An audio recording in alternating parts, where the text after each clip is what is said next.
Almighty God through an opening prayer to be led to us by Pastor Salvador Gaspar.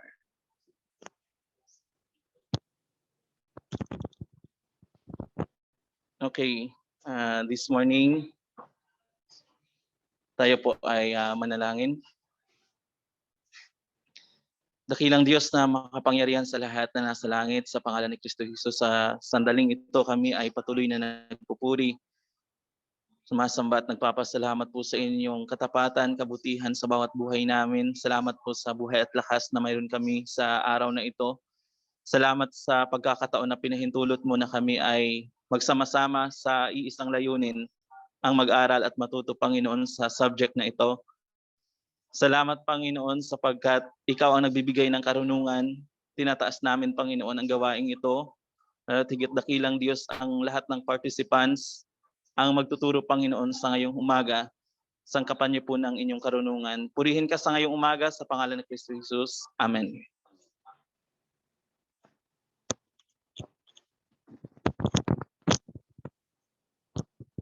And now let us simultaneously sing the Philippine National Anthem.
Again, good morning, especially to our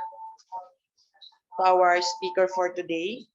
May I request everyone to lend us your ear and attention to our speakers. But before that, shall be having our opening remarks to be given to us by the Department Chairperson of Public Administration, Mr. Rainberg A. Gicole. A round of applause, please.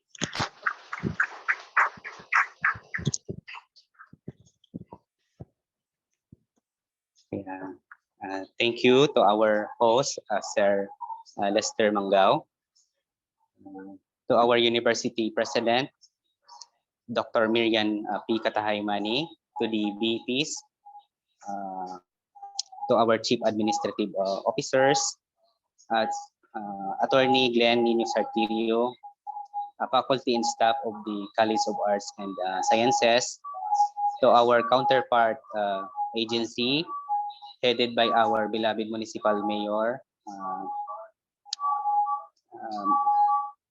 Mayor Trina Permalucabic, represented by the Internal Audit Services Office,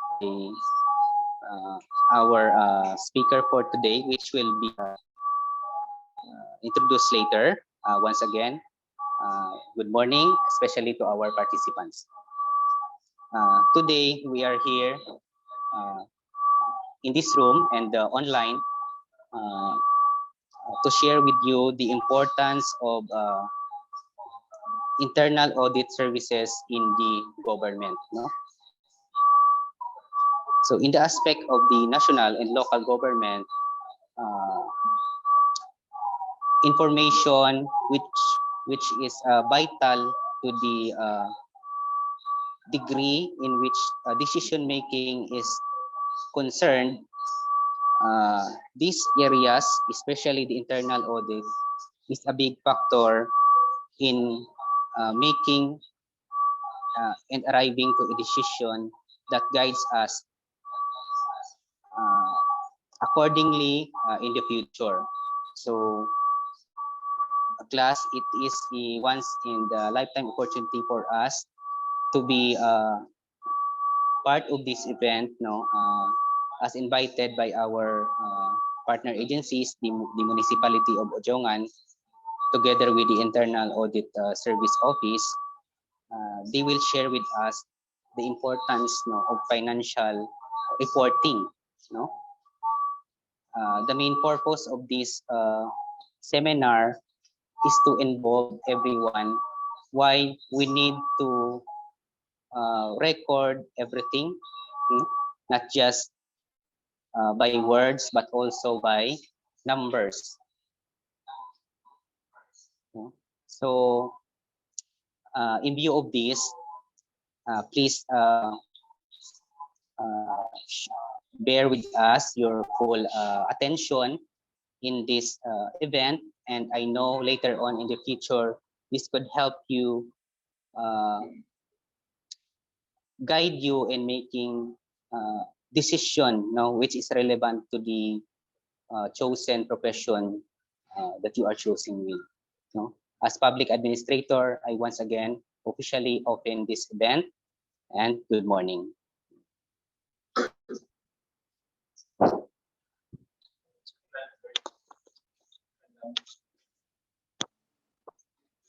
Correction. Thank you so much, Sir Ray, for that um, highly settled opening remarks. Before we go through the discussion of our speaker, allow me first to introduce him. So our speaker is a graduate of Philippine Christian University, taking up Bachelor of Science in BSBA major in Microfinance and Accounting in 2013. He served the private sector 6 years of internal audit experience in 3 organizations. He is affiliated into Audit and Inventory Committee of Kadbayan MPC as chairperson, a member of Audit and Inventory Committee Magkaisa MPC, and a regular member of Association of Government Internal Auditors. Currently, he is serving the local government of Odiongan from October up to present. And currently, he is taking up Master in Public Administration here in Roblon State University. Help me in welcoming our guest, our speaker for today, none other than Sir Ivan John C. Ferriol. A round of applause for him.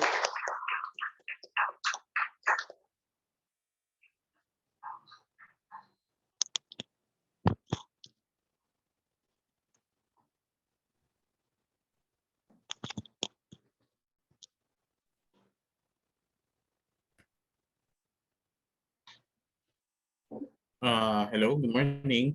Narinig ba ako?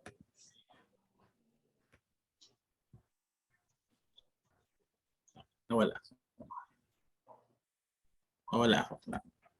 Hi. Hello, good morning. Good morning, sir. Ayan, narinig naman po ako, no? Yes po. Sige po. Kumusta po ang tulog nating lahat? Maayos naman po ba? Kahit late po natapos ang event natin sa RSU kagabi. Kasi pumunta din ako noong kagabi, pero sumagot lang. Nanalo po ba ang CAS?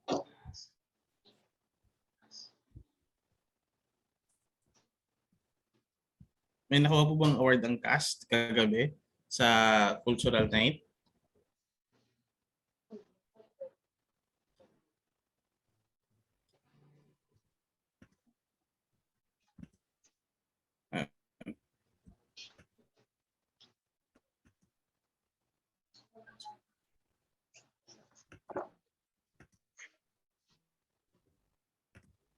Sige. Isin ko lang po yung video.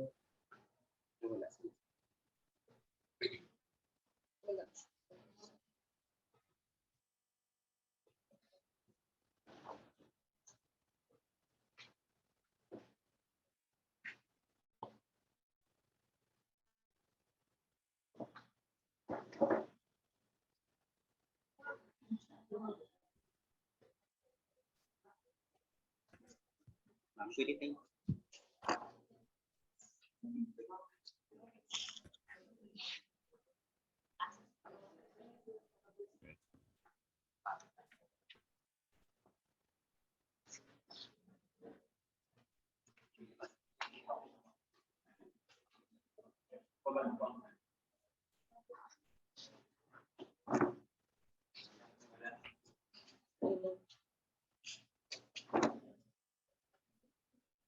Ayusin ko lang po yung video ko po. Ano?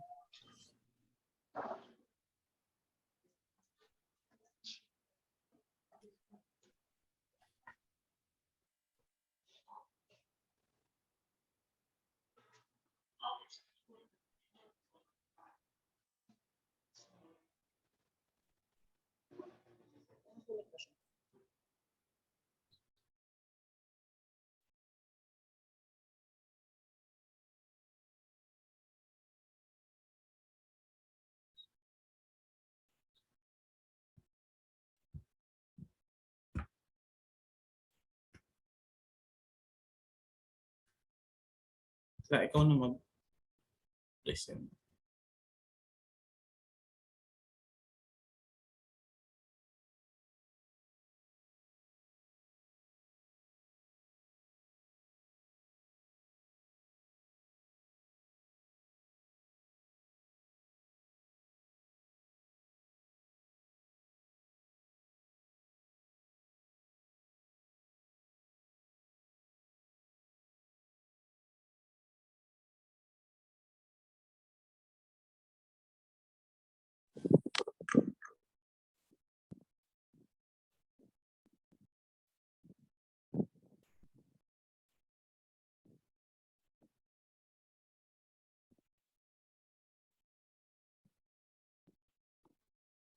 Let's start.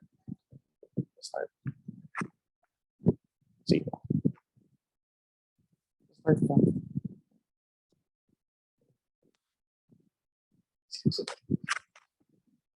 Hello. Good morning. Clear naman po ng aling sound.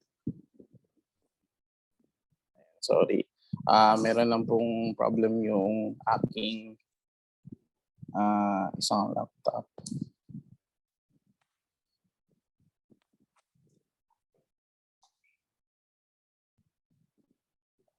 Wait lang.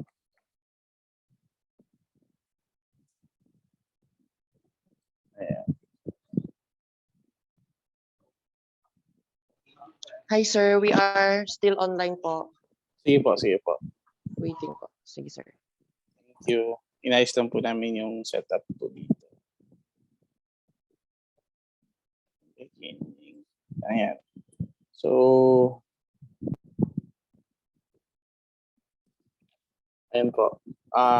Good morning po sa lahat from the Internal Audit Services Unit of Municipality of Odiongan.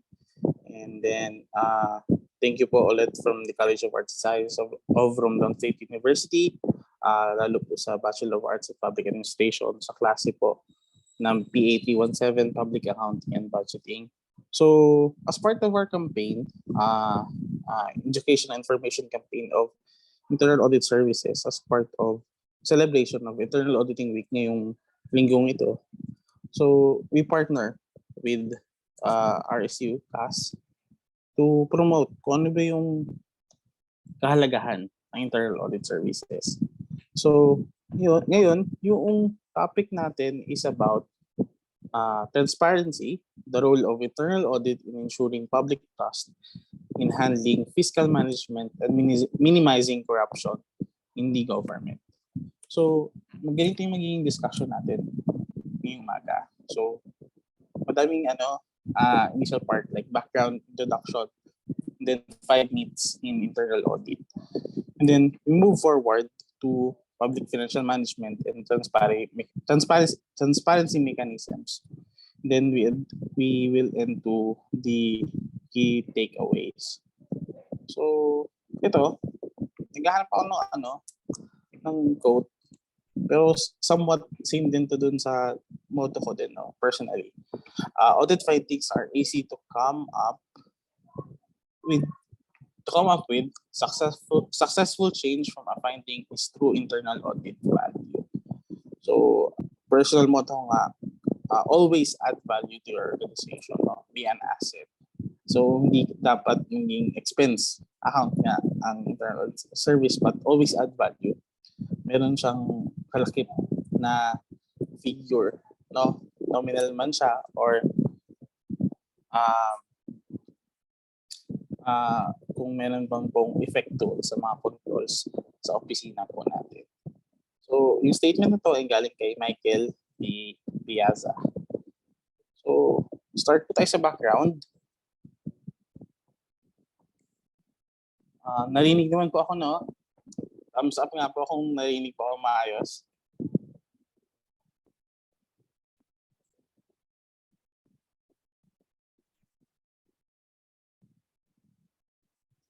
So, sige po, tuloy po ako. So, sa background natin, i-explain ko lang kung ano yung role ng Internal Audit Services. So, the role of Internal Audit Services or IAS and Internal Auditors, IA, is crucial to upholding governance, accountability, and transparency in the government. So, yung topic nga natin is transparency. The IAS and IA assist the management in achieving the goals and objectives of the government. They shall assist the management in an efficient and effective fiscal administration and performance of agency affairs and functions. So makita natin dito na ang IAS is assist, no? Mag-assist sa management. So yung part ng management natin, syempre kung sa part ng sa amin po sa munisipyo is yung local chief executive,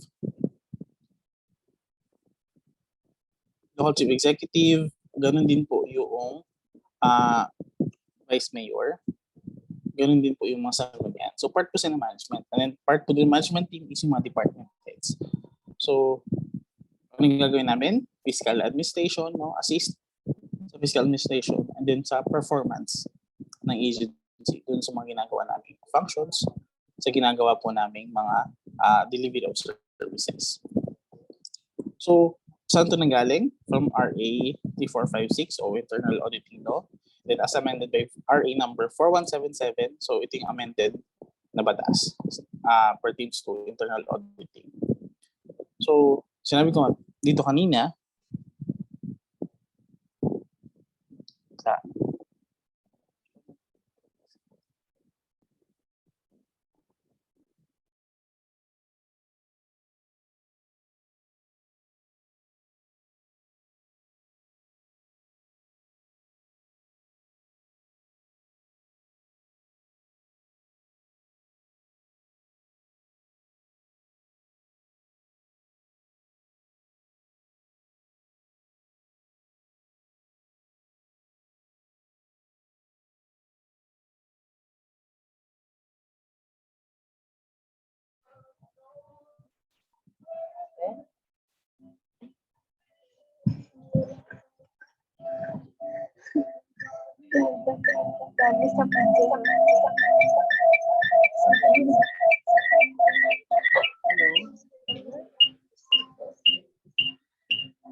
hello po.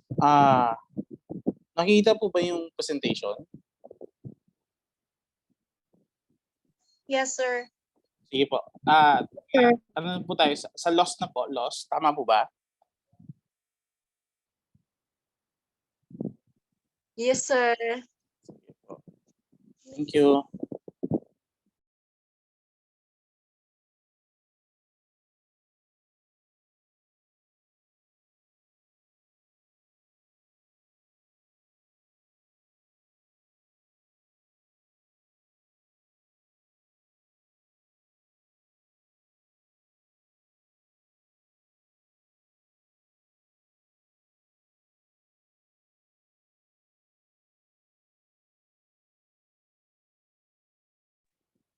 So sige po, balik po tayo ulit.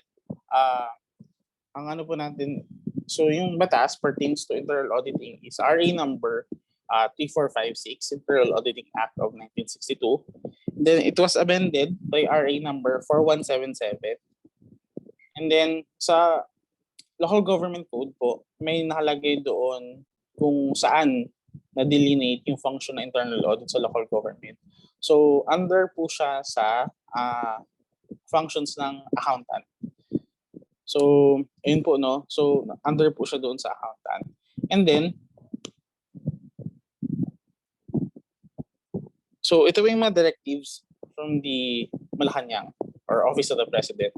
So OP Office of the President Administrative Order number 119 in 1989 as amended by OP AO number 278. So ito yung pinaka-basis in directives pertains to internal audit services. So lahat po ito, no, ng government agencies or entities. So sabi dito, directing the strengthening of the internal control systems of government offices, agencies, government-owned or controlled corporations, and local government units in their fiscal operations. And then, in 1990, so ang Office of the President issued a memorandum order number 277, directing the DBM to promulgate the necessary rules, regulations, or circular for strengthening of the internal control systems of government offices, agencies, government-owned or controlled corporations, and local government units. So, and then OPAO number 70 in 2003 and OPM Memorandum Circular number 89 2005. So nakalagay dyan is strengthening of internal control systems of government offices, agencies, government-owned and controlled corporations, including government financial institutions, state universities and colleges, and local government units.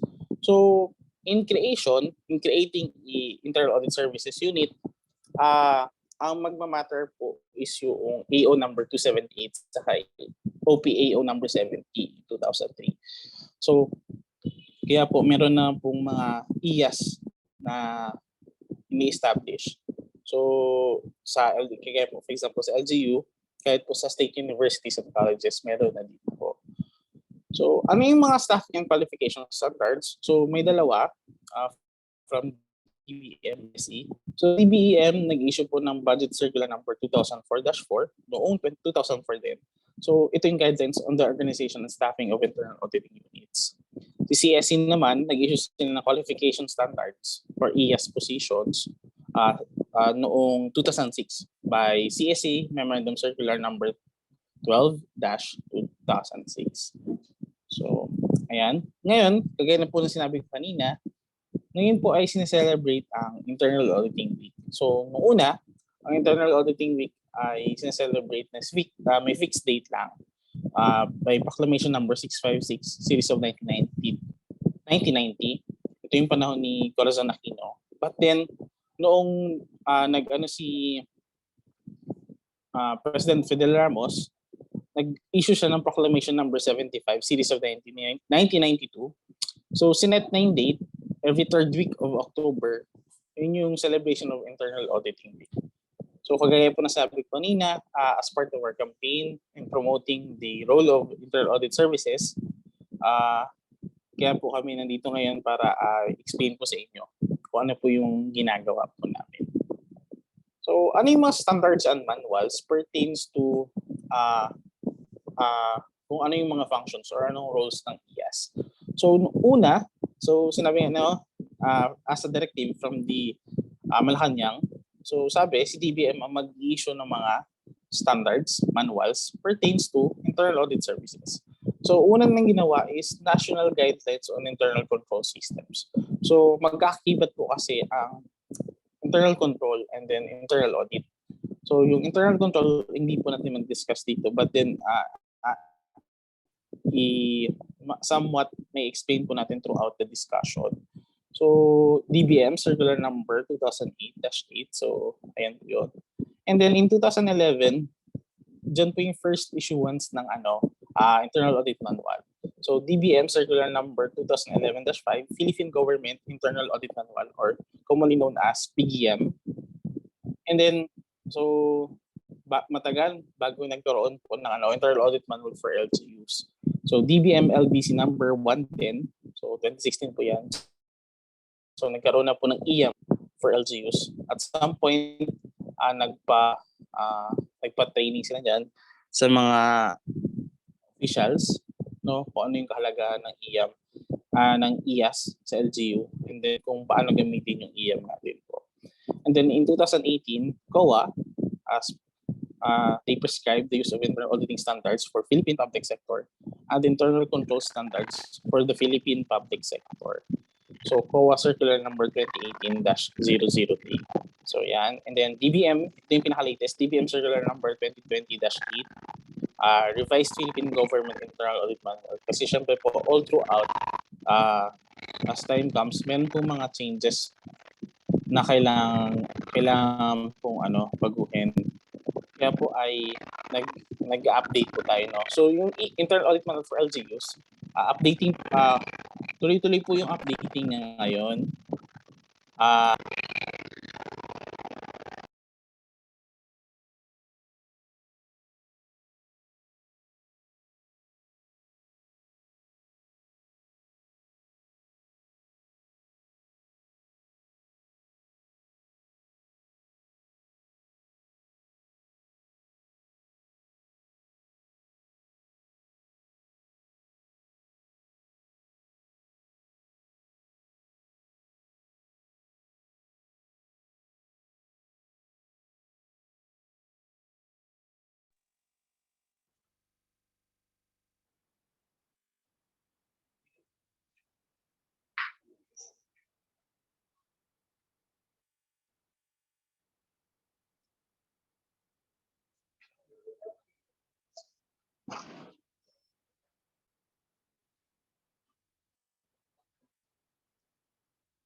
So by definition of internal auditing, so gamitin ba natin yung definition sa internal auditing standards for the Philippine public sector issued by COA noong 2018.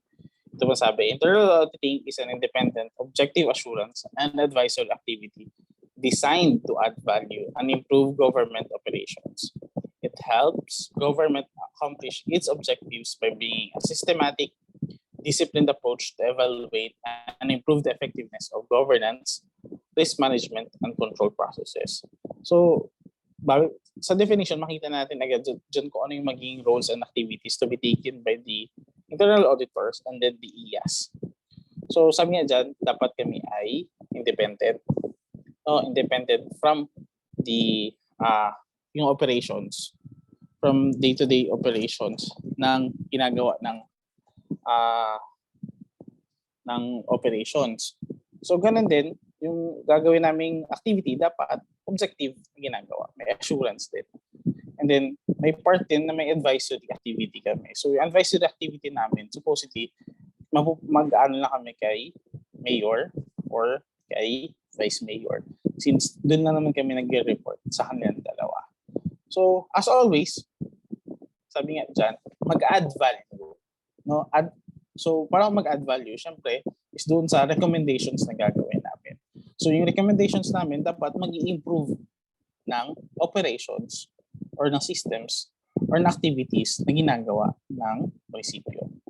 So paano namin ginagawa ito? So sabi kailangan ginagawa ito is by bringing a systematic, a disciplined approach to evaluate and improve the effectiveness of governance, risk management, control processes. So currently kami sa IAS sa Odiongan, meron na kaming establish na namin yung forms, flowcharts, pati po doon yung sa scheduling.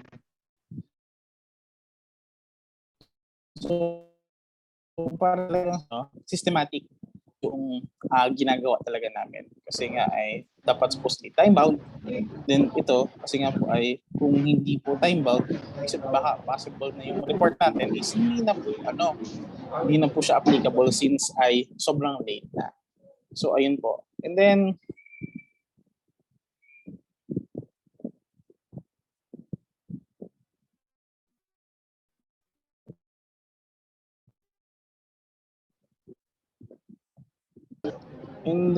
ito po, definition naman po ito ng Revised Philippine Government Internal Audit Manual issued by DBM in 2020. So ito po yung definition ng internal audit. Internal audit is the evaluation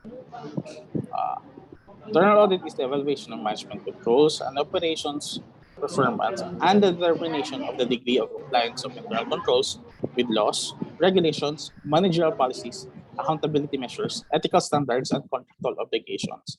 It involves the appraisal of the plan of the organization and all the coordinated methods and measures in order to recommend courses of actions on matters relating to operations audit and management control. So, ang sabi po kasi dito na prelude to audit, prelude to auditing, yung auditing nandito is operations audit and management audit. Dapat meron mo ng compliance audit. So ano yung mga compliance audit natin? Sabi dyan, kailangan natin i-check if nag-comply ba yung auditing natin doon sa mga batas, national laws, regulations, manager policies.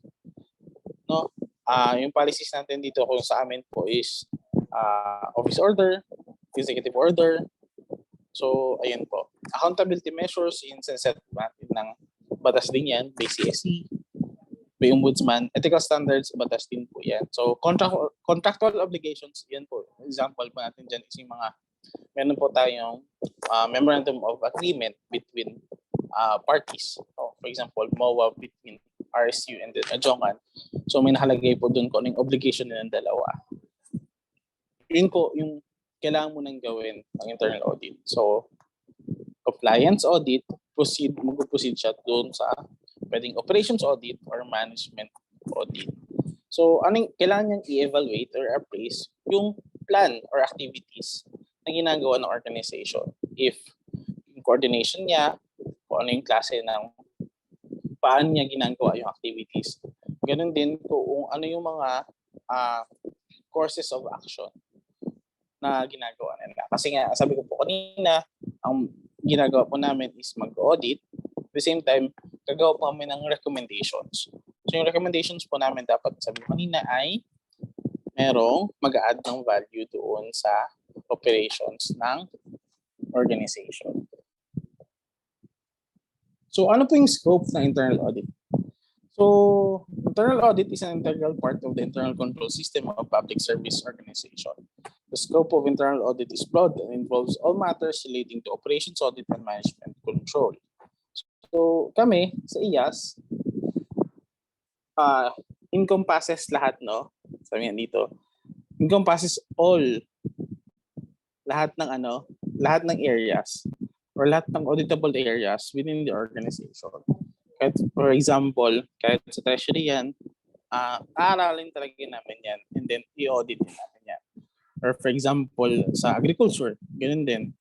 So, syempre, kami sa internal audit, yung iba is walang idea about sa sa agriculture, aaralan din naman yan para mag-audit kami doon.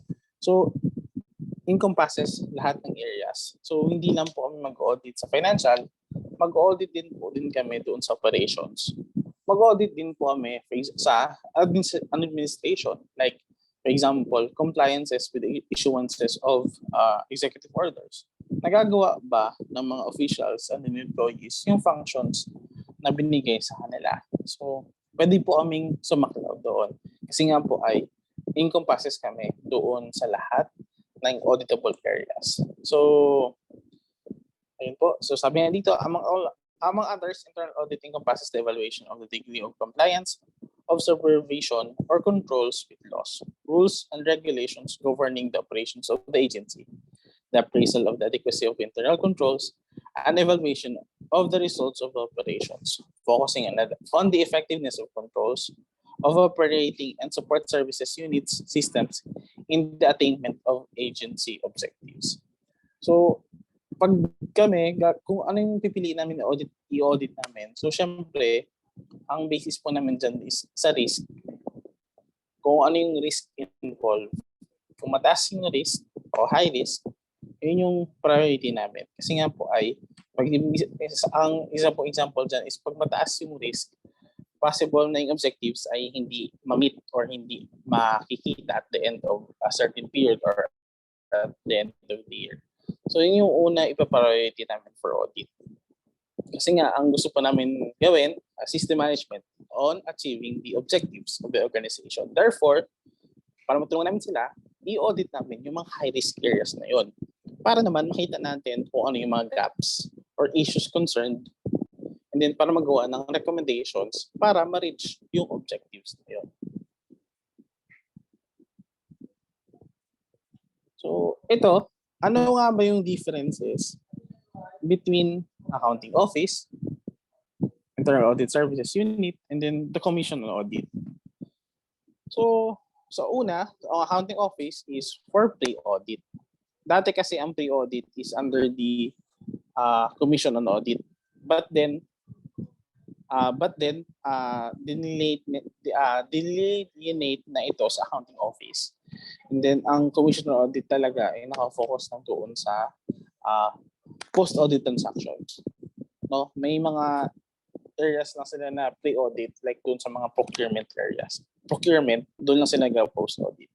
So ito i-explain natin isa-isa kung ano yung accounting office, pre-audit, internal audit service unit, and then external audit, commission on audit. So una, examination of financial transactions as to completeness of supporting documents and appropriateness of claims. So ito yung functions ng accounting. Ito talaga yung ginagawa nila, no? Na examine yung mga financial transactions like yung mga disbursement vouchers, mga resibo, completeness of the documents. Kasi nga, for recording nila yun. Ang internal audit naman is i-examine nila if yung adequacy and effectiveness of LGU's internal controls. So kung sa accounting side to, titingnan natin, i-check ni internal audit if yung existing control ba is adequate or hindi. Example po natin dyan ay yung gumagawa ba ng voucher ay iba yung correct and certified by. So hindi pwede kasi na ang prepared by at certified correct by ay isang tao lang. So madi-defeat yung purpose of control. Kasi nga, ikaw na gumawa, ikaw pa mag-check. Diba? Wala nang check and balances. So, external audit naman is examination of paid financial transactions, whether they are in accordance with existing COA rules and regulations and other issuances from government agencies and constitutional bodies. So, sabi ko kanina, post-audit transaction na sila.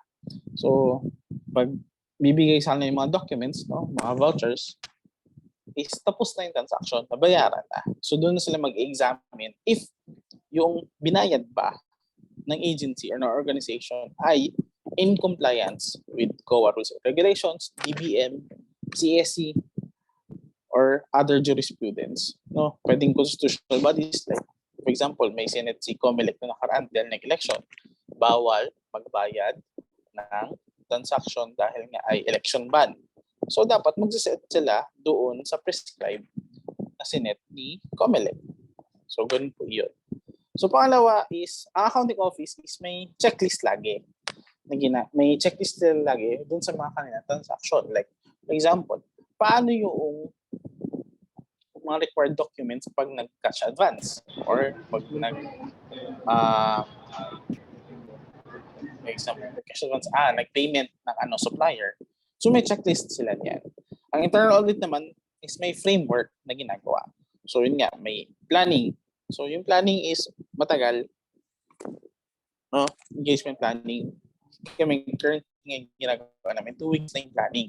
Kasi nga, as much as possible, aalamin talaga namin kung ano yung mga transactions. At the same time, before pangalawa na, execution, during execution phase na, is mabilis na lang yung proseso. Kasi alam na namin kung ano yung mga activities na ginagawa nila. Next is yung communication. Ito yung reporting. So, reporting natin nga po is municipal mayor, and then sa vice mayor, depende po kung ang in-audit po namin is under the vice mayor or the executive branch po. And then yung monitoring is, ito na part ng monitoring po sa internal audit is, may monitor namin if yung mga recommendations is ginagawa or nagawa na. So, kung nagawa na siya, ilalagay namin siya na implemented na po. So, pag hindi pa na siya nagawa, sasama po ulit siya doon sa next next audit, no? If hindi pa siya nagagawa, i-check ulit if yun nga po, no? Kung hindi siya ginawa, gagawin ulit ng action plan and then mare-report po ulit siya kay Office of the Mayor, kay Mayor po. So sa ikaw naman, meron silang existing framework. Ito nga po, Government Auditing Code of the Philippines or PD number, Presidential Decree number 1445. So meron talaga silang sineset na guidelines na kasi nga po may batas na po yan. So si accounting office walang report na ginagawa. Si internal audit naman may ginagawang report. Sinasubmit to kay LCE and then kay Vice Mayor. So ikaw naman nag-i-issue ng report every annual. Ang ginagawa ng report is annual audit report. So, normally, sinasabit na ito every June. So, kasi yun yung deadline na sinetsa nila ng PD number 1445. So, every June yan, submit ng LCE. Then, may copy din po si Vice Mayor, Sangguniang Bayan. Then, binibigyan na rin kami ng copy ng COA. So, another functions po ng accounting is yung regular yung functions nila.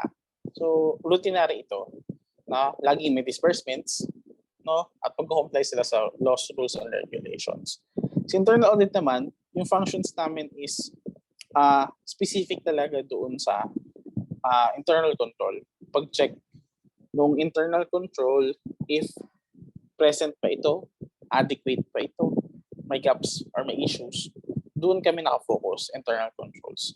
Si COA naman is, ito talaga nakaset dun sa PD 1445 nila to examine, audit, and settle all accounts and expenditures of the funds and properties of the Philippine government.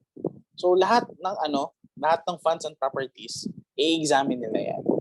So wala talaga silang iiwan. So lahat kung anong nakagis FS, i-check nila yan. So sa accounting naman, an integral part of accounting and disbursement process. So part nga sila kasi ng financial side. So importante yung recording sa kanila kasi nga makita dyan kung ano yung financial position ng munisipyo. So internal audit naman ay sabi ko, part to noong sa introduction natin kanina. And then part din to doon sa RA 3456 and 4177.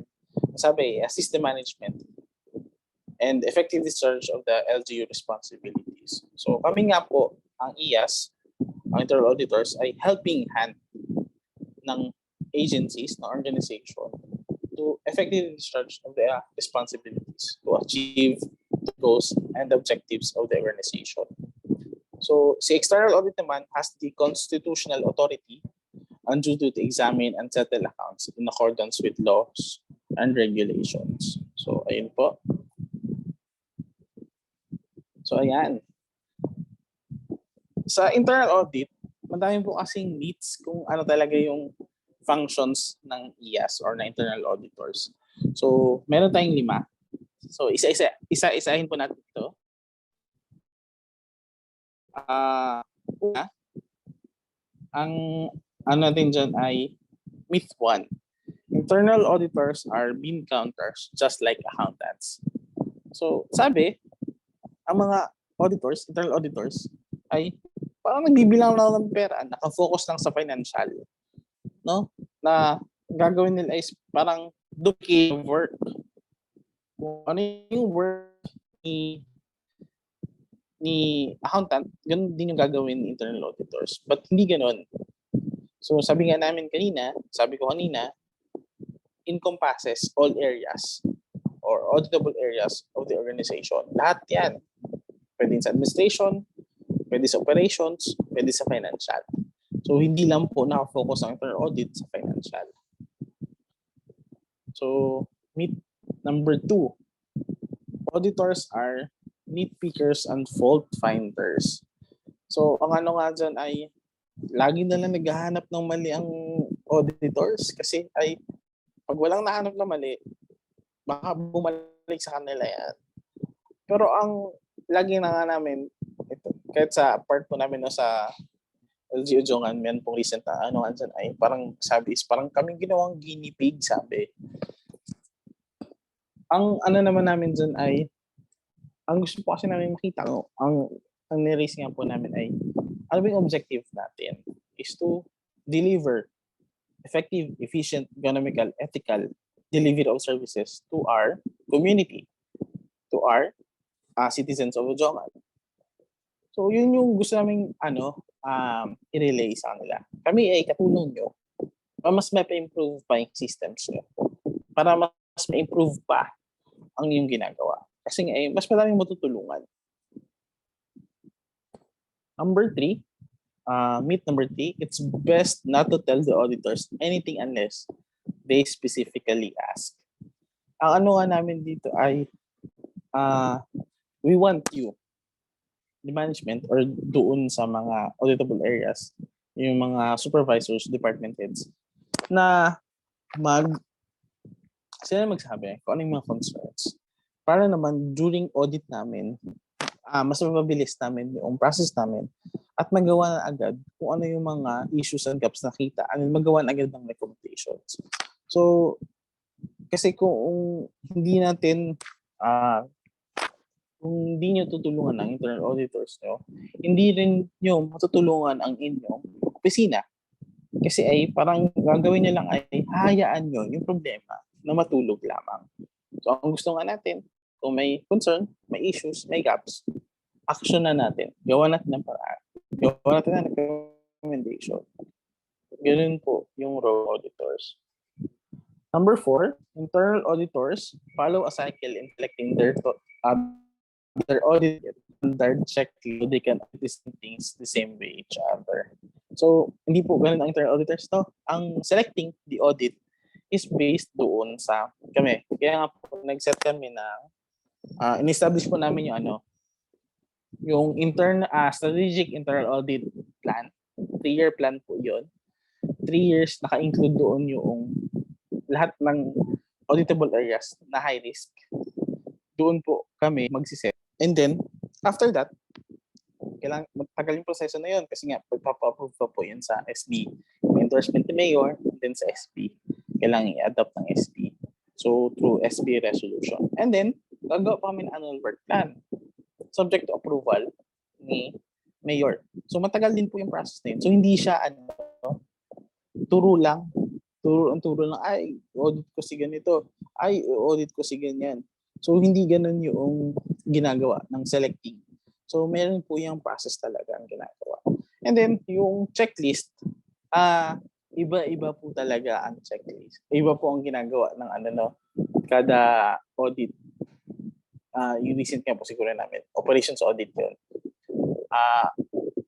gumawa talaga kami ng sarili namin checklist kung ano yung mga kailangan at kung ano yung mga kailangan questions to be asked. Ano yung mga kailangan based sa ganito. So, magsiset talaga kami ng criteria. So, pag sa management audit naman, ano yung basis nito? No? So, hindi lang siya standard checklist, but rather kailangan din kasi na i-benchmark yung checklist na yan doon sa ginagawa ng ibang LGUs. Kasi, if possible, yun yung best practices.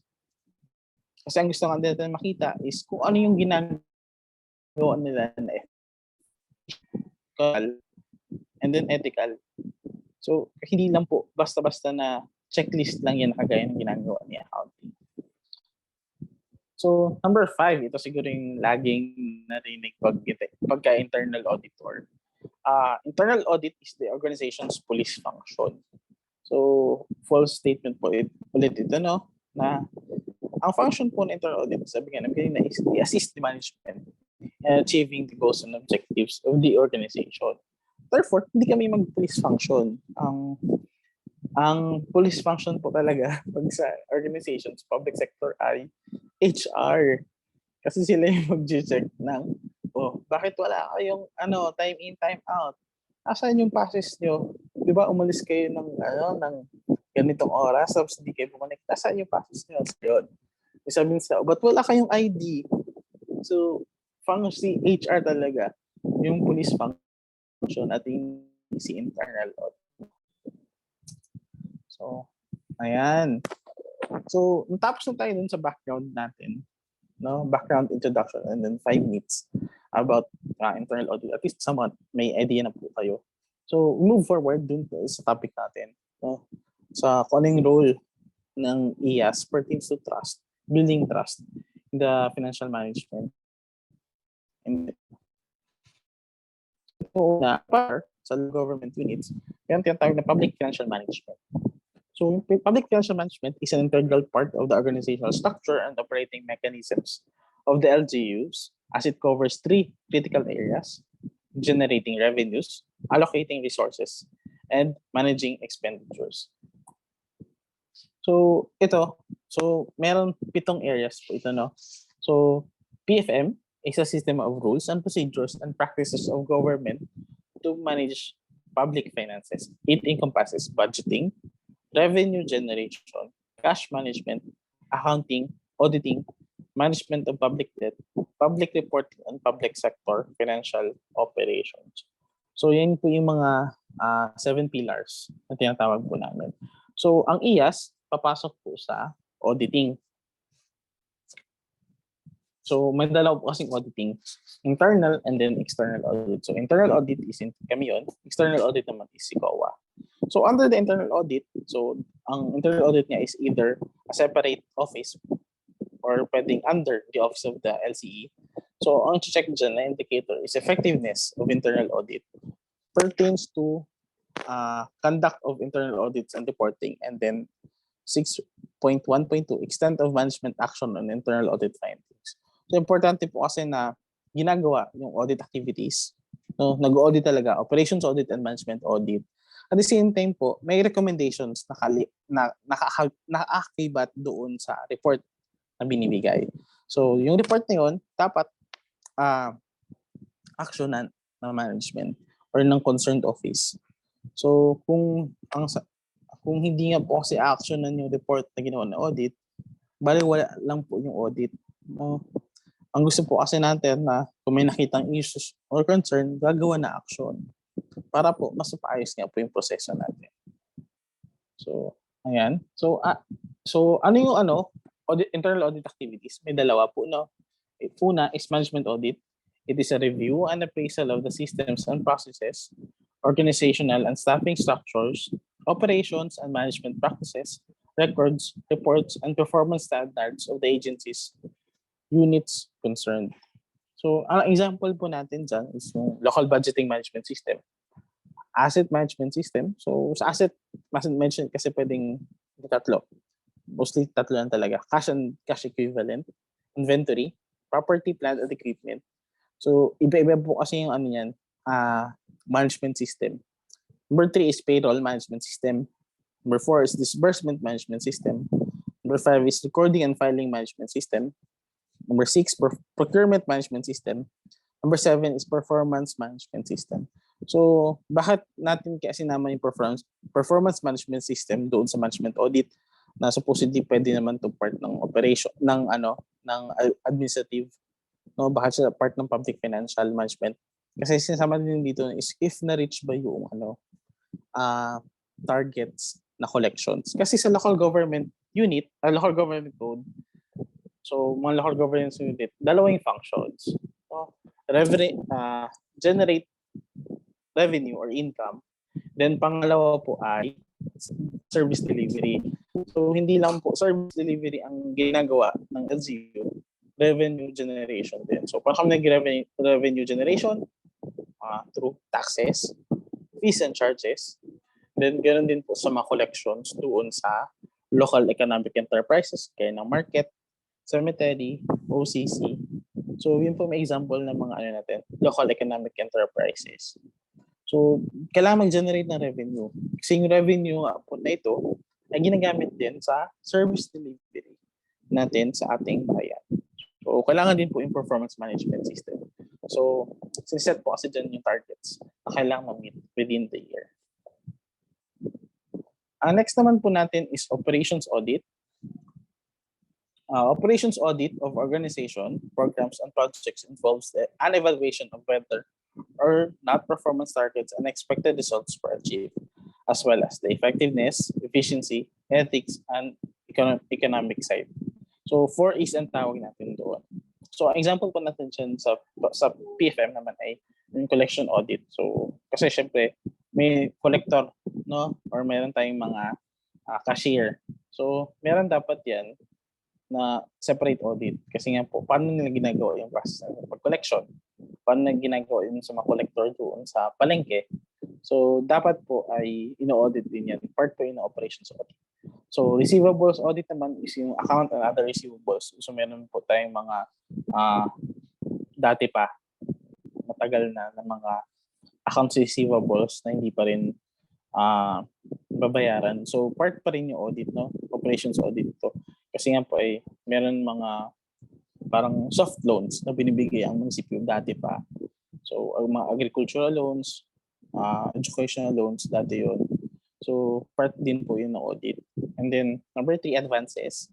Ito yung cash and other advances. So pag example advances natin dito is yung mga pag may travel yung isang official or employee, magka-cash advance siya.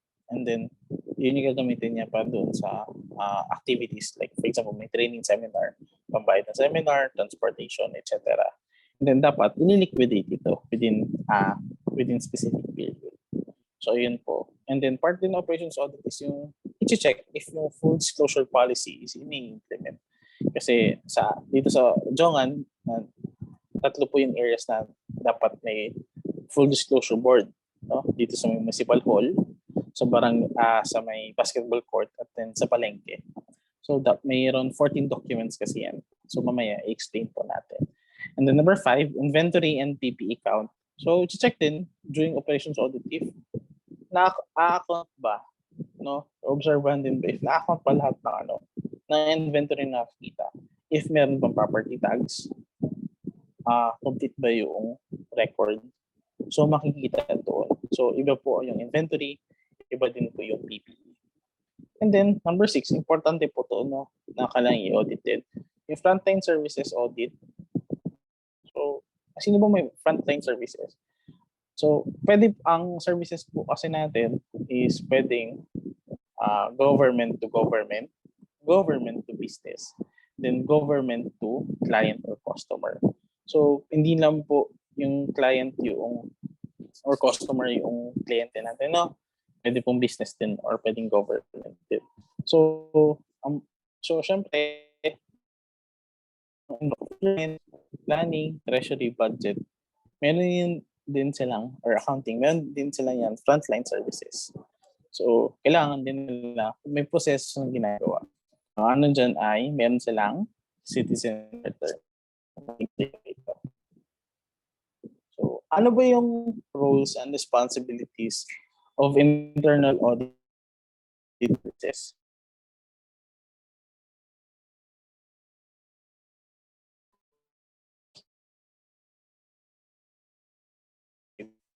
Internal control system, and then letter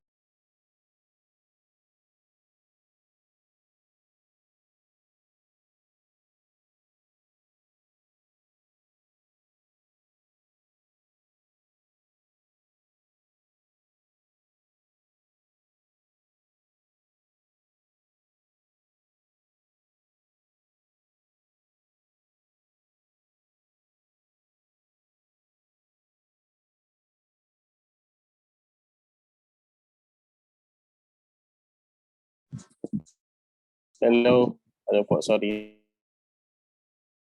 So, narinig na rin naman po, no? Sige po. So, as adopted by Municipal Ordinance Number 2021-25, and the functions of the IASU are as follows. Number 1, advise the local chief executive or the LCE or sanggunian on all matters relating to management control and operations audit of the executive or legislative branches. So, advice. So, how we do conduct the advice? Ito na po yung part ni advisory. So, pwede po yung advice through audit reports. Pwede pong advice through briefing notes or through pag may meeting or discussion with the management or with the sanggunian. Yun yung mga options to conduct advice. Number 2, conduct management and operations audit of LGU's functions, programs, projects, activities, and outputs, and determine the degree of compliance with their mandate policies, government regulations, establish objectives, systems, and procedures, processes, and contractual obligations. So dito na yung gagawin yung management and operations audit. Ito yung execution phase na. So iti-check niya dyan yung mga lahat ng PPAs or POPs naman sa ibang agencies. So iti-check dyan yung compliance nila with the laws, rules, and regulations. Number 3, review and appraise review and appraise systems and procedures, organizational structures, asset management practices, financial and management records and reports, and performance standards of the LGU. So kailangan na natin i-check, i-validate. Kailangan natin yung i-cross-check, i-match if yung mga systems, procedures natin, lahat yan, if lahat yan encompasses, ay na-reach pa yung target. Number 4, analyze and evaluate management deficiencies and assist the management by recommending realistic courses of action. So once we conduct the management and operations audit, na-review na natin yon, i-analyze na natin and evaluate yung ating gaps. So sa reporting natin, dapat yung mga recommended courses of actions or recommendations natin, may preventive sa corrective actions, dapat realistic. Mamimit siya. So pwede pa siyang short term, pwedeng long term. Pero ang pinaka-ano nga dyan is dapat yung natin na smart. No? Maano natin siya agad.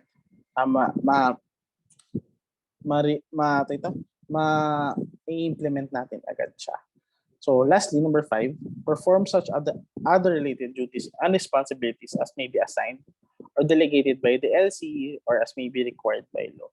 So may other functions na pinagawa na ang internal audit. So depende naman to kay LCE. No? Kung may request siya na, ay special audit nito si ganitong dahil sa ganito. So si LCE ang mag-decide do. So what if naman nagsabi si LCE na, ay gawin nyo nga toong kayo na gumawa ng FS. So, trabaho ba ni internal auditor ang gumawa ng FS? Hindi po trabaho ni internal auditor gumawa ng FS, no? Kasi trabaho po yun ni accountant. So, ang po natin, pagka ganun yung ginawa, i-explain natin sa local chief executive na trabaho po yan ni accountant. And then, if nag-decide si LC in case na ay kayo pa rin gumawa, mag-separate kayo ng to check lang. Pwede naman, no? To verify lang if kung ano yung report ni accountant is tama or hindi. So pwede man po mag-special audit si internal audit. So ngayon, tapos na tayo sa public financial management. Ang next po natin is, ano ba yung mga transparent mechanisms in the Philippine public sector? So, syempre, kailangan nating aware kung ano yung mga mechanisms na yan. So, syempre, i-audit natin yan, no? So, ito, yung una is Seal of Good Local Governance, Full Disclosure Policy, Freedom of Information, Transparency Seal, Citizens Charter, Code of Conduct for Public Officials and Employees. Then may mga provisions sa Local Government Code explain po natin yan isa-isa. So una, sa Seal of Good Local Governance, ngayon batas na po kasi ito, no? Senate na ng Congress. So dati kasi yan, nakalagay sa RA number 7116 noong 1991, yung Local Government Code, na may performance na sineset. So sa section 17, nakalagay doon kung ano yung mga basic facilities and services na kailangan provide ng mga LGUs. And then, nag-issue si DILG, Memorandum Circular number 2000-139 noong 2010. Ito yung mga Local Governance Management System version 2 na kung sineset na nila dyan kung ano yung mga criteria na kailangan i-meet ng mga local government municipio to city to provinces. So, and then DLG MC number 2010-107 in 2010. Ito na nag-start ng Seal of Good Housekeeping. Dati, ang Seal of Good Housekeeping is more on sa financial side lang to. No? So, kung ang mga criteria nila, example dito, yung mga indicator pala ay kung ano yung opinion ni COA, no? Pag adverse, automatic yan hindi nakasama sa Seal of Good Housekeeping. So, kasama din dyan yung mga transparency, procurement, reportings. So, ayun po. And then, DLGMC number 2014-39. Dito na nag-start yung Seal of Good Local Governance. So, dati, 6 lang to na indicator, no? Na performance areas pala. But then, in 2019, since naging batas po ito, naging 10 na yung areas na ito. So, madami na. Hindi lang po ito financial. Kasama dito yung health, youth, social, tourism, culture and arts, peace and order. So madami na po, no, yung kasama po dito. So pwede po itong i-audit din, internal audit, kasi nga po ang dito is may promote kung ano yung nakita nating gaps. Ibig sabihin dyan ay naiwasan natin din yung mga possible na mga lapses or gaps or possible fraud within the organization. So ito po ang full disclosure policy ni DILG. Ito po sila ng DILG Random Circular number 2019-149 series of 2019. So meron pong 14 required documents. So dyan po. So yan yung mga documents to be posted sa ating full disclosure board. So yan yung frequency of posting, may annual, may quarterly. Then may nakalagay din dyan po yung period of posting. So, required po yan i-post sa 3 areas. Then, kailangan din po yan i-post sa full disclosure portal ng DILG. Then, kung may LGU website, ilalagay din po yan. If possible, kung pwede din pong i-post din yan sa local newspaper po natin. Then, FOI. So, ang Freedom of Information or EO number 26, series of 2016, sabi din dito, local government units are enjoined to observe and be guided by this order. So, norm ito kasi ang FOI sa national government agencies, required talaga siya. Pero ang LGUs is, they are observed to pass their own FOI bill. So, ayan. So, section 8, People Freedom of Information Manual. So, kailangan merong focal person, may standards and process. So, ang Odiongan po ay ang 59th LGU with an FOI ordinance. So, ayan. So, nagkaroon po ng FOI noong 2021 with Municipal Ordinance number 2021-51. So, ayan po. So, ang Odiongan po ang first na munisipyo or LGUs, no? LGU na merong FOI sa Odiongan, ay sa buong Romblon po. So kayo, mga students as public administration students, sa mga research papers o sa thesis, pwede kayo maghingi ng information dito sa amin sa Odiongan. I-relay nyo lang po, no, sa amin para po ay pwede kayo mag-request. As far as I know, pag print out ay may bayad po. Pero pag soft copy, pwede naman po. So ang gagawin lang po is may request form lang po yung fill upan. Then within 15, maximum is 15 days. Yun yung maximum po, no, na i-issue yung report. If madali lang naman po siguro, for example, mga briefing notes or something lang, mga maximum is 3 days. Yung mga simple lang na mga transactions, pwede po yun. 3 days lang talaga. Kasi kailangan din po natin mag-abide with the ease of doing business. So next po natin is transparency seal. So since 2012, nilagay ito sa General Appropriations Act 2012. And then in Section 93, RA 10155. So yung transparency seal kasi is ini-ensure niya na yung government agency o yung LGU is nag-abide doon sa transparency na mechanism ng government. Lahat ng transactions na pwedeng i-disclose, transparent talaga, is ibibigay doon sa mga tao. Easily accessible agad siya. So normally sa website ito, no?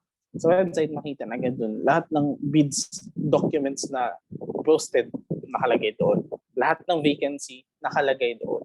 So kung ano yung mga transparency mechanisms na requirement by the laws, rules, and regulations, kailangan nakapost siya doon.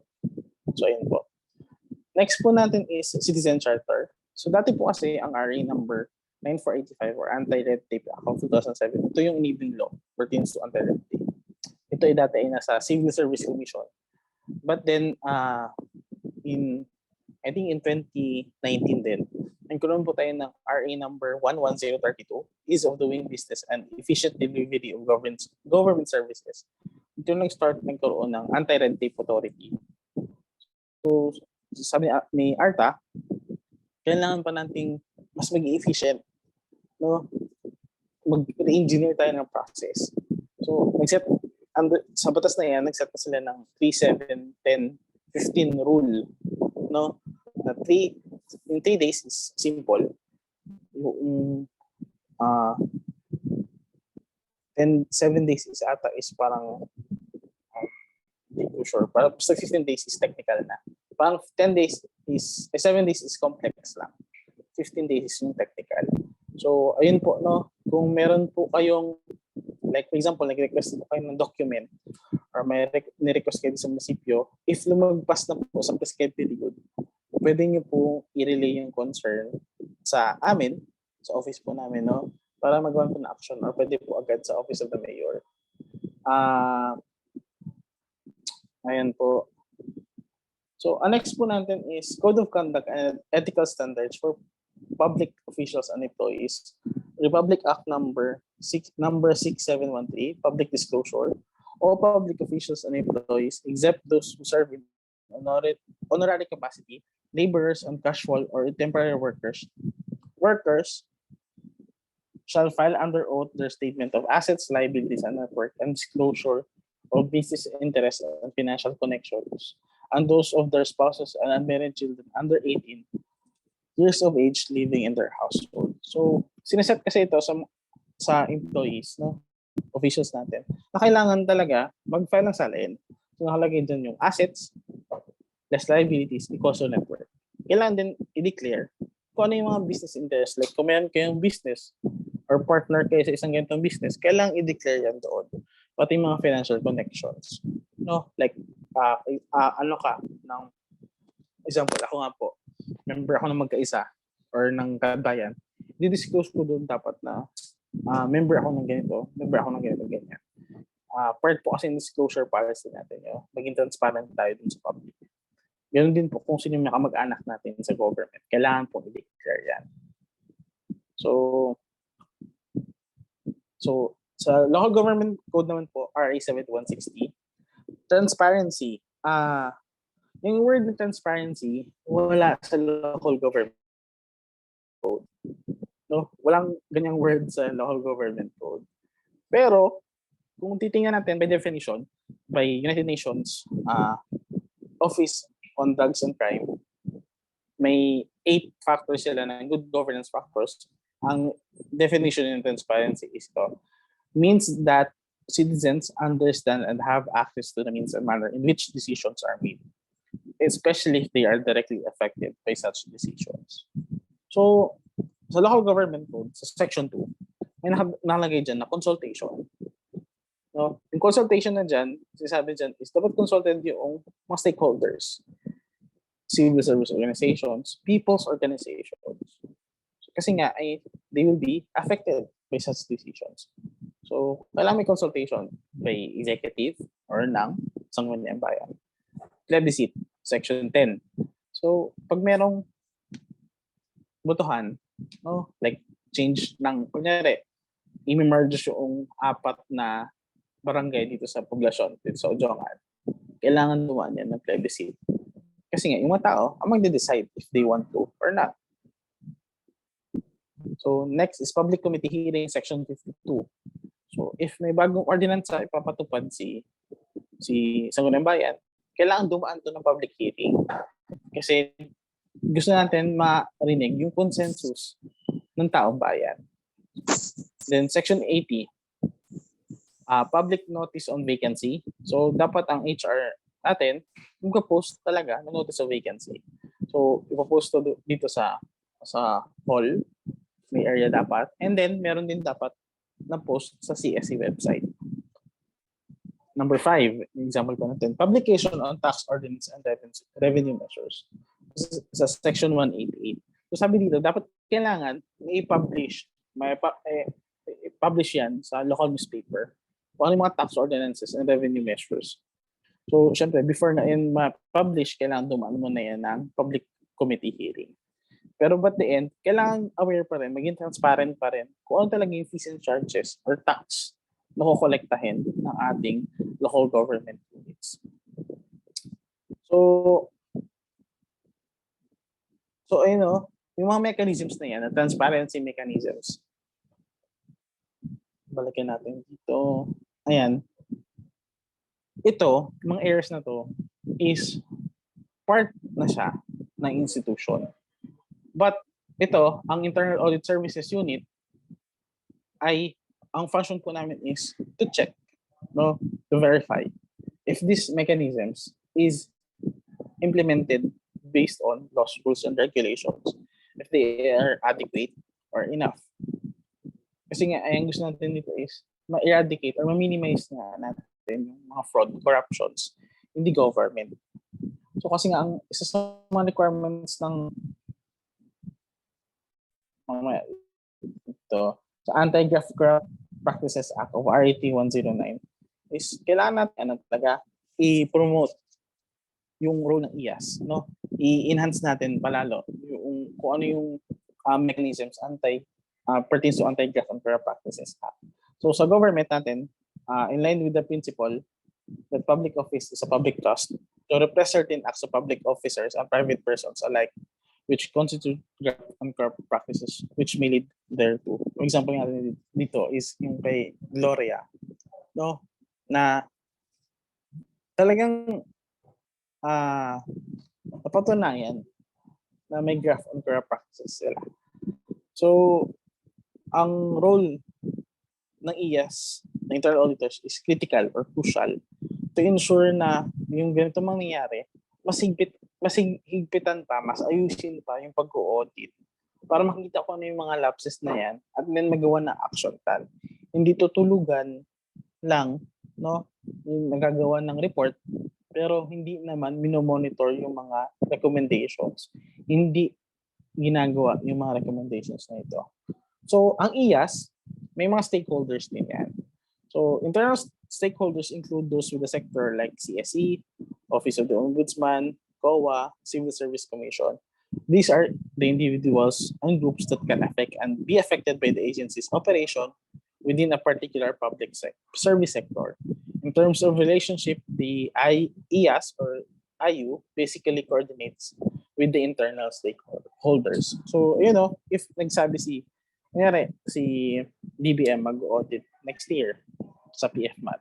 So, mag-coordinate lang sila sa amin. So sa IAS na mag-audit sila sa ganyan. So, ganoon din si COA. Coordination lang. Kasi yung last audit namin this year for 2021, ako yun din yung sa kasi COA ang nalapit. Coordination. So, comes hand in hand. So, ano natin dyan is partner. Kung ang EA, ang government agencies and constitutional bodies na ito ay kami naman yung partner nila, no? Para mas mapabuti pa yung services or yung connection between the two. Sa civil service, ganun din. And then, same with the ombudsman, lalo pag mayroong mga kaso, kung like mag-request sila ng investigation, pwede silang mag-coordinate sa opisina po natin. So, key takeaways natin, ayan, natapos na po tayo, no? Key takeaways natin sa discussion po natin ngayong umaga is IAS, Internal Audit Services, and Internal Auditors, or IA, are crucial in upholding transparency in the Philippines public sector.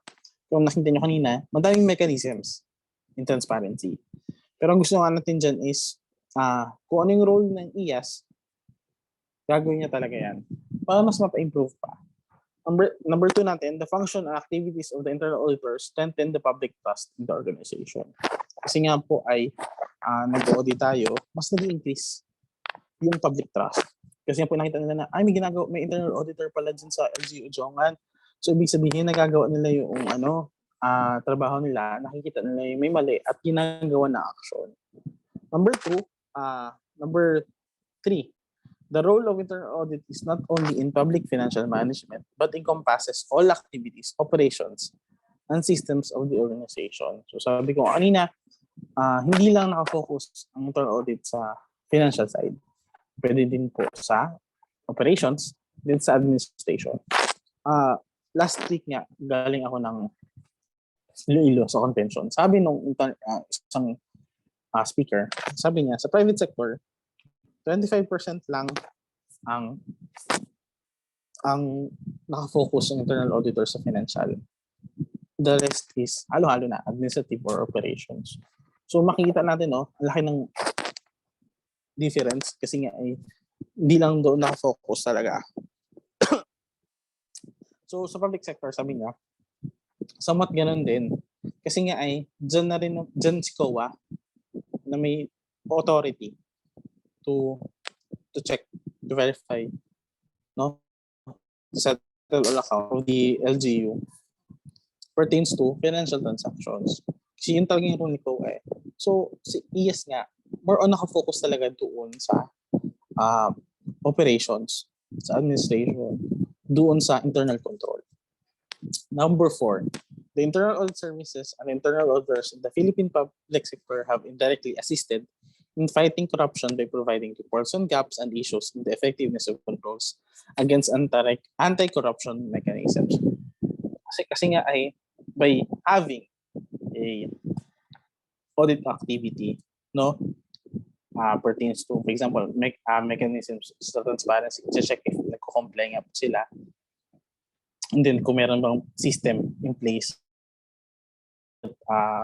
implementation of such mechanism, tas magre-report po ng gaps and issues, gagawa ng recommendations. So somewhat indirect, may indirect relationship, no, against fighting corruption. So yun yung, hindi man po kami yung main office in fighting corruption. Kasi po ay ito ni ombudsman. Baka po kasi magreklamo si ombudsman bakit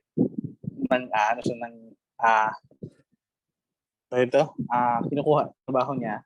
No, kasi under the Philippine Constitution, trabaho po yun.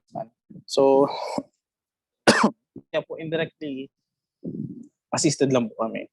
So, lastly, number 5, internal audit is the helping hand of the management. That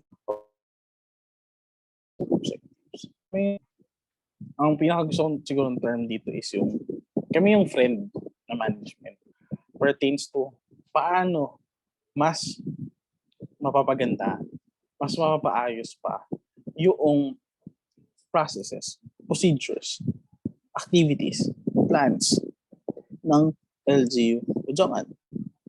So mas gusto namin yun kasi nga ay maganda at the same time is yun talaga yung trabaho namin bilang internal auditors.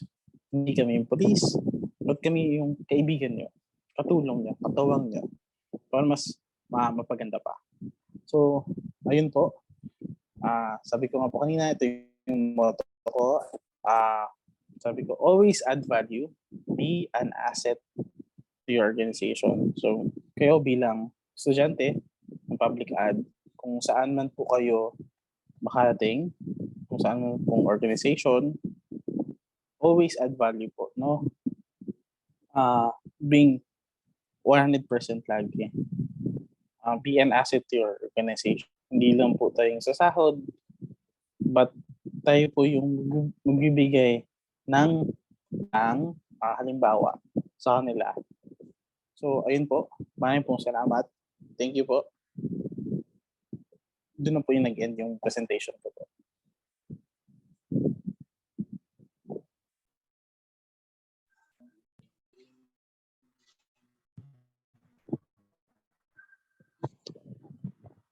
Thank you so much, sir, for that very informative discussion po. So now, let's come to the open forum. So requesting the students to raise your questions po sa ating speaker po.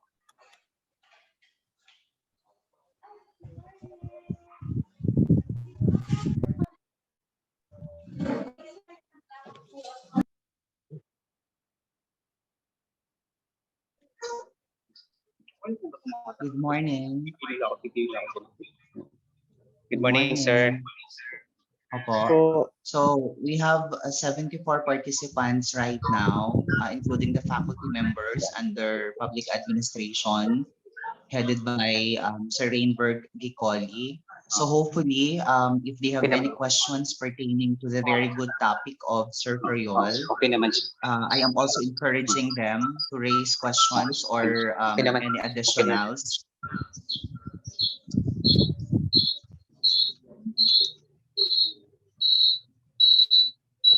Okay, good Sige morning po. po. Pwede pong Sige po. I-check lang natin yung ating internet connectivity or probably yung iba pong naka-open yung kanilang mga microphones. Let's request them to turn off their mics.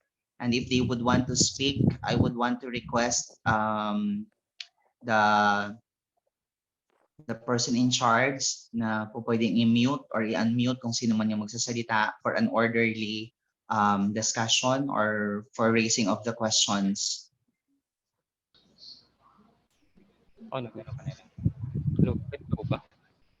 Opo, hello po. Pwede po mag-raise po ng hand po na yung mag-ask po ng question para po ay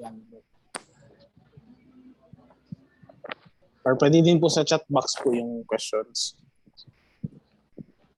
Hello po. Okay, sir. Yes po. I would just like to clarify lang po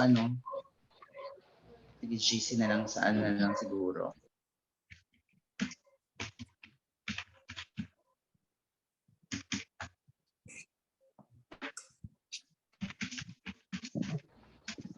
Good morning po, Sir Ivan. Pwede po ba magtanong? Yes po. Pwede po. Yung una po, what will happen if hindi na-examine ang internal audit and how will it affect an organization? Pwedeng rephrase ko po pwedeng i-clear po natin yung question po na what if hindi po na-establish yung IAS or what if hindi po nag-function ang internal audit? Pag hindi po siya nag-function po. Sige. What if hindi nag-function? Totoo yan, no? Malaking question Magandang question mo, sir.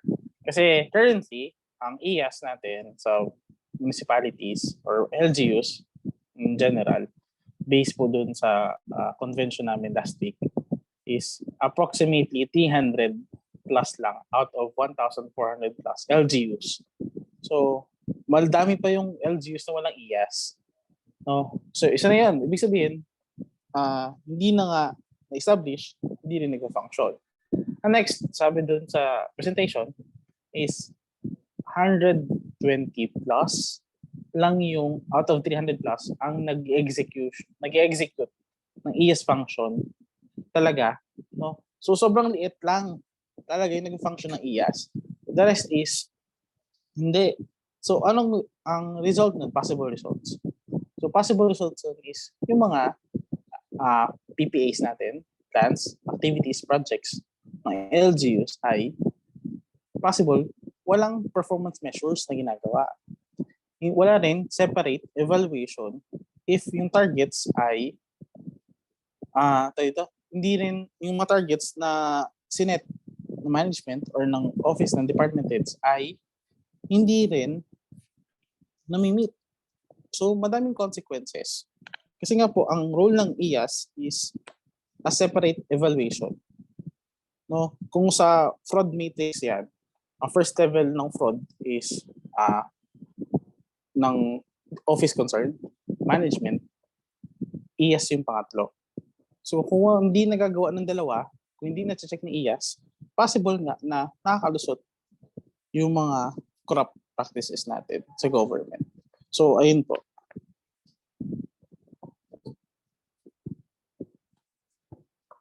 Okay, thank you po, sir. Ang pangalawang tanong ko po, gaano po ka-importante na dapat masunod ang roles and responsibility ng mga internal auditors? Kung dapat po masunod, yes po, dapat masunod yan. So kung lalagpas yung internal audit doon sa functions na sinet ng DBM, si DBM po kasi nagsiset niyan, ay possible po kasi niyan ay pwede ka dyan kasi erase ng mga offices concerned na nakikialam ka na or hindi mo na functions yan, ba't mo pa ginagawa? So yung integrity ng IAS, possible mawala. Kasi ang gusto nga natin, di ba, i-promote. Dapat itaas natin yung integrity ng internal auditors. Therefore, mag-functions ka lang based doon kung ano yung binigay sa'yo or ano yung mandato sa'yo. So as much as possible, taas natin yung integrity, itaas natin yung professionalism. So, focus lang tayo doon sa functions. Always doon. May dito sa kay Dokali. Ayan. I have read in the last slide that the role of IAS is not only about public financial management, but encourages all activities, operations, and systems. Could we be given an example about this, sir? Yung mga non-financial activities, yes. Opo. So ito, magandang topic to na yung kay Dokali. So ito mga non-financial activities, example po natin. Recently, nag-audit kami ng gender and development. So yung nag-management audit kami. So non-financial ito. So doon, sasakop dyan yung kung ano yung criteria. So kung ano yung masinet ng government, national government, ng Philippine Council of Women, the LG, NEDA, DBM, pertains to ano yung kailangan i-accomplish. So ayan, yun yung mga basis natin. Part yan ng example ng management audit na operation side naman. So example din ng non-financial is yung sa example na recent na LYDO pertains to livelihood program nila. So non-financial po dito. So operation side to, so check po namin dyan efficiency, effectiveness, yung ethical side niya, yung economic side niya din po. So hindi lang po, tama po yung sa amin, expect ko na, hindi lang po public financial management na focus ang IAS, but doon din po sa operations or sa administrative po.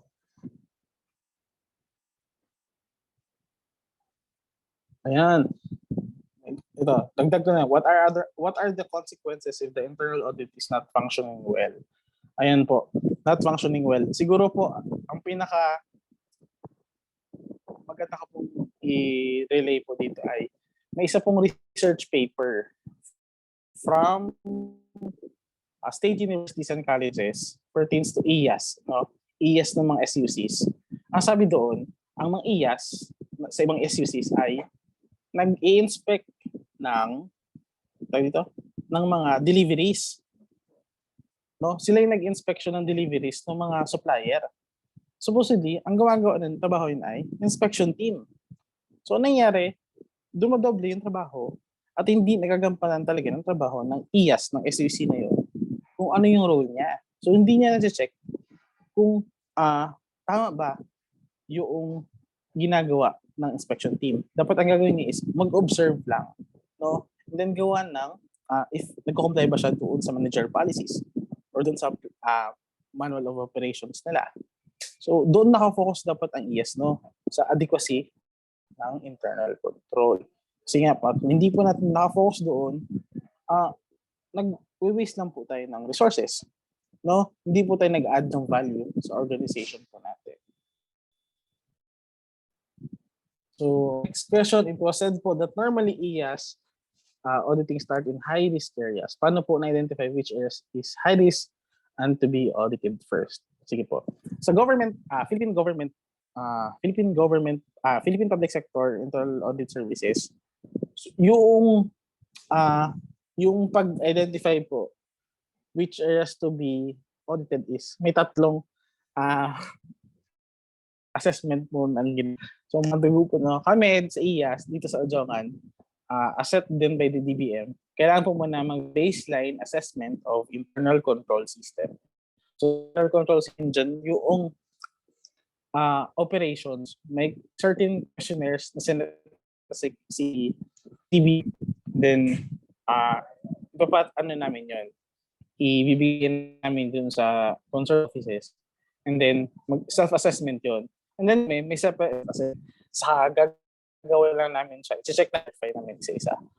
So, yun, nagdamin ng question planning, Office of the Vice Mayor, and then Office of the Mayor. So, 5. And then, separate evaluation yung amin. So, 50-50. So, iba dito, iba pa yung amin. So, yun yung sa baseline internal control system. Ang next po doon is baseline assessment report. So, yung ano naman po kasi doon, ang check doon is yung safeguarding of assets, kung nagagawa ba, kung ano ba dyan, information communication, yung monitoring activities, ginagawa ba. So, may baseline po kaming sineset dyan. Like, ginawa po namin criteria. Example is yung basis po is Section 17 of Local Government Code kung saan, kung ano yung basic facilities and services na kailangan ng isang LGU. Nakaset yan. So, mag-i-inspection din kami. Mag-i-interview din kami na, ay, meron ba tayong ganito? Nagagawa ba natin? Isa yun sa baseline assessment report. So, ganun din yung ginamit namin yung tool ng Seal of Good Local Governance as basis for assessment. Next is internal audit risk assessment. No? Ginawa namin yun para identify ko ano yung mga risk namin as IAS. No? Like kasama doon yung last year yun. Ginawa namin dyan, wala pa kami kasi sa office, walang staff, walang training. Yung mga ganun, part of assessment, saka kami naggawa ng strategic internal audit plan. Saka naggawa kami ng annual plan. So, yun muna, may 3, then stream down to strategic internal audit plan, then to annual plan. Saka doon pala mag-execution. So, ayun po, no. So, doon po magsiset yung auditing sir, high risk areas. Doon po ma-identify based po doon sa assessment na 3 ginawa. Papasok po siya doon sa strategic internal audit plan. Then papasok po ulit siya doon sa annual work plan. Depende po kung ano yung discussion ng IAS and then discussion with the management kay Mayor po. Ayun. So other naman po ito po sa public sector po ito, ganito po yung setup. Sa private sector po kasi iba po yung setup ng pag-identify ng high-risk areas, meron po kasing risk assessment naman yun. May risk management system na kung saan merong may box yun. Then, merong low area, may medium, may high. So, iba naman po yun. So, ayun. Question ni Sir Dokal ulit. Sir, yung land use development infrastructure plan, hindi po na LGU dyan po, bus office niya, meron na po. Land use. Ang land use ng Odiongan ay, I think, next year pa po, Dokali. Kasi po ay CDPL lang ngayon, maglalapse. Kasi po ay 9 years po kasi yung land use plan. So, I think next year pa po yung land use plan revision. Hindi pa po siya hindi po siya nire-review or wala pa pong workshop dyan. Kung dadaan po ba sa office namin, hindi po. So, diretso po kasi yan sa sir, sa planning, sila po yung sa planning office, MPDO, sila po yung mag-facilitate niyan. But it has to be coordinated with the office of the mayor.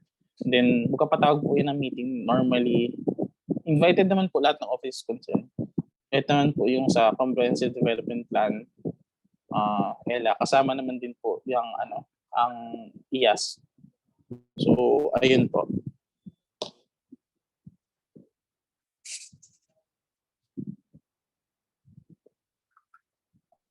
Hello po. May question po.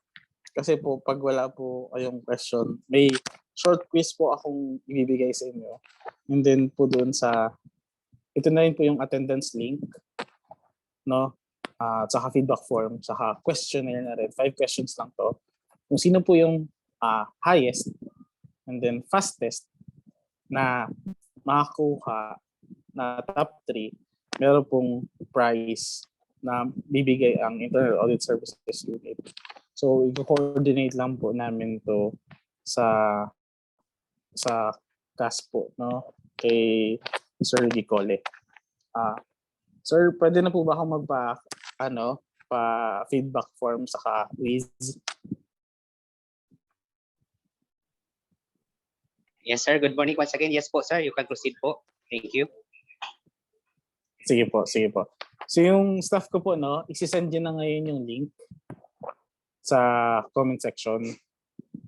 So makikita ko na po agad yung sa result na rin ito. So ayan. So pwede na po mag-answer yung mga students po natin.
Yes po, Debilin.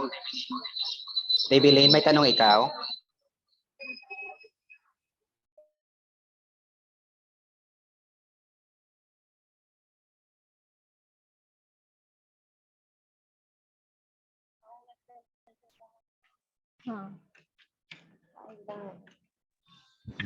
Wala, sir.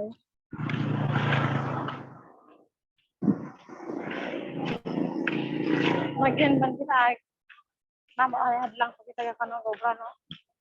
Namagid mga ubot ni maguyat mo sa naman ay nagdi gabi. Unahan mo sa gabi eh. Dahil mo manangan sa gabi. Oo, ikaw lang Hello. ang isang anak ng ganong kapatid ha. Grabe.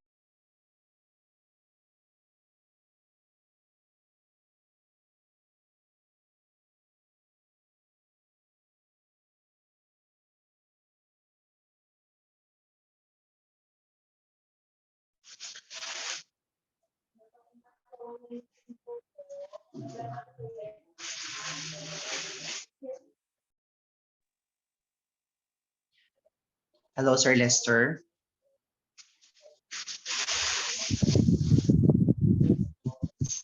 Sir Lester.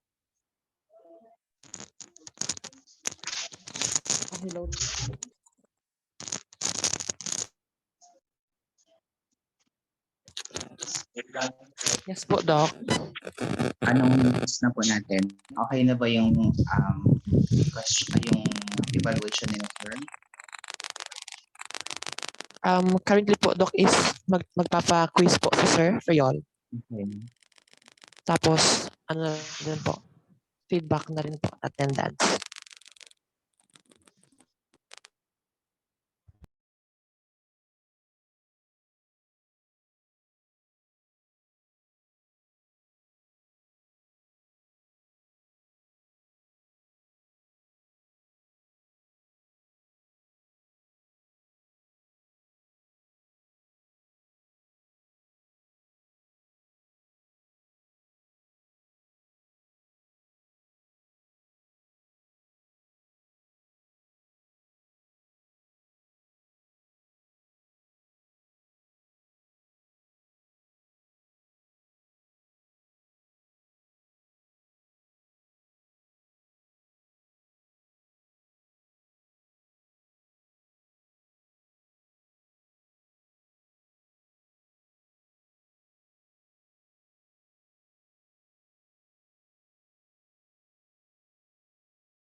Hello po. Hello, sir. Hello po. Pwede na po namin i-announce, ma'am, kung sino po yung top 3 na nakakuha ng 5 points na pinakamabilis din po. Yes, sir. Yes, sir. Yun Yes po. po. Sige po. Ang first po na nakuha ng 5 points ay si Jessamy Gamol po. So, 5 out of 5. Congratulations, Opo. Jessamy. Ang next po ay si Mike Jeff Elisan Nazareno. Congrats, Mike Elisa Nazareno. And then last po is si Renz Rio Lota. Congratulations, Renz Leo Lota. I-coordinate na lang po namin to kay Sir Nicole, sir. Yung Sige po, sir. ang price po nito is choice of the po. Sir, paulit na po natin, sir, kung sino yung... Opo. Si Gamol Jessamy. Jessamy Gamol. Opo. Then, And then Mike Jeff Elisa Nazareno. Mike Nazareno. Opo, Mike Jeff Nazareno. And then Renz Rio Lota. Opo. So ang ano po is choice of drink po, either coffee or milk tea sa ito. Ano natin? Sa at your cravings daw po, sir. Sige po. So ayun po, sir. Thank you. Thank you din po, sir. Thank you so much po, sir. Thank you, Sir Ivan. Sige po. So, thank you so much, Sir Ivan, again for that informative discussion. And in return po sa service po to the College of Arts and Sciences, allow us po to award the certificate. But before that po, allow me first to read its content. So, Certificate of Appreciation is proudly awarded to Mr. Ivan John Ferriol for imparting the insight and inspiration during the seminar entitled Transparency, the Role of Internal Audit in Ensuring Public Trust in Handling Fiscal Management and Minimizing Corruption in the Government, given this 18th day of October 2022 at RSU CAS Building. Signed, of course, the chairperson of the Public Administration, Mr. Rainberg A. Gicole, and of course, the Dean of the College of Arts and Sciences, Dr. Mark G. Kalimbo. So a virtual round of applause for our speaker for today. So sir, i-send na lang po namin sa inyo yung certificate. Sige po, sige po. Signed. Thank you po Thank you ulit. so much, sir. Thank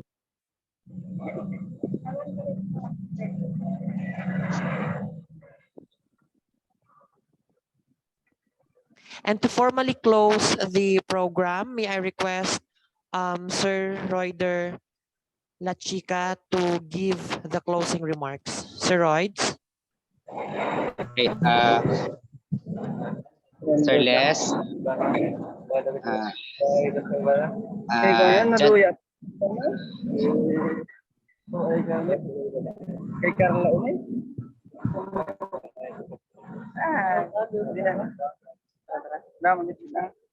Mute na po. I think Sir Royder is not with us, so we will have the program chairperson, Sir Gicoli, to deliver the closing remarks. okay, sir, noted, sir. So once again, in behalf of Sir Royder La Chica, I will be asked instead to present the closing remarks. So in behalf of the College of Arts and Sciences, to our Dean, Doc Mark Kalimbo, thank you, sir, for being here with us, and also with our partner agency, the local government of Odiongan, Romblon, headed by Mayor Trina Permalubabic, and the Internal Audit Service Office of Odiongan, Romblon. And I would like to congratulate and send my sincere thanks to our guest speaker for today, Sir Ivan Yol. Sir, thank you so much. And recap for the for what we have learned today, in the seminar. So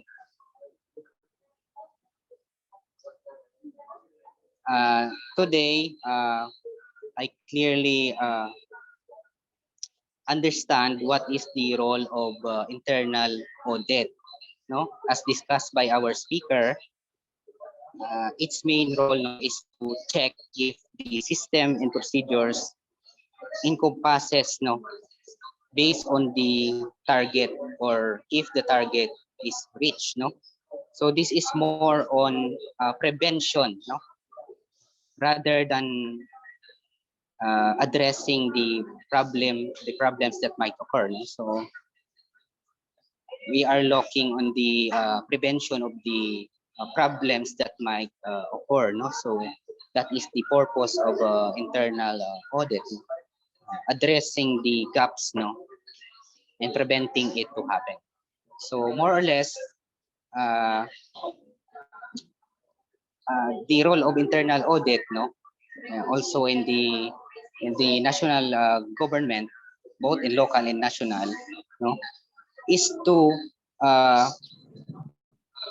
be as not as police officer, as discussed by our speaker, but also as our friend, to poke us that if we are doing the right thing, in accordance with the law, that is the main purpose of sila po ang nagbabantay sa atin kung sumusunod ba tayo sa ating mandato ng ating batas, kung ano po ang doon sa nakasaad sa ating batas. So more on addressing the gaps and issues and preventing the problems, high risk and low risk problems that might occur.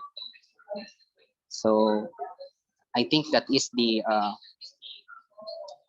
case of this seminar, and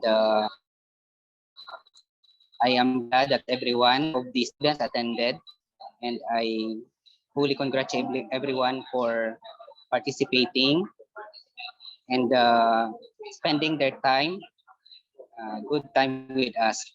And I hope to see you soon and having a safe going back home. So once again, thank you very much, and I officially close this seminar today. Thank you and God Thank you bless. so much, Sir Diggs. Can we request our students to open their cameras Yes. para makuha na natin ng tutors? Yes po, Doc. I'm requesting everybody to please open the cameras for our doc.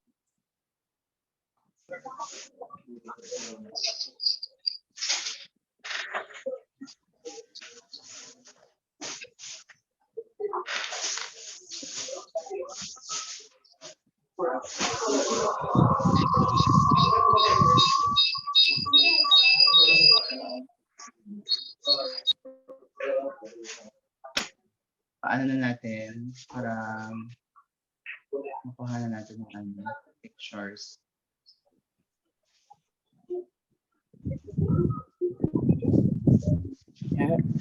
Unahin mo ko lang.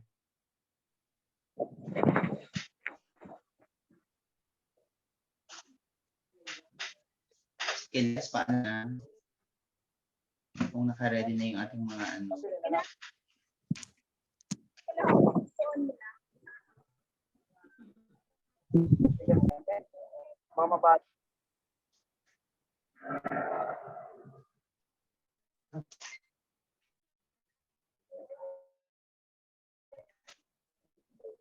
skills, na. Ma'am Clarice, okay na po ba, ma'am?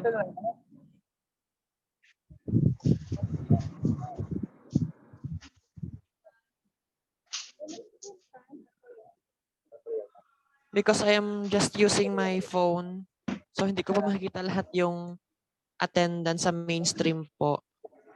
Lahat ng attendees sa mainstream. Yung mga... Okay na siya. Okay na po. Okay na, Doc. Okay na. Okay, thank you so much po. Again po, in behalf of the College of Arts and Sciences, we express our gratitude to our speaker, Sir Ivan John Ferriol, for your presentation and of course discussion in relation to public accounting and budgeting. So I think we shall end our meeting right now. And again, students, thank you for your participation. And I am certain that you really learned a lot from our speakers. Thank you so much po and good morning.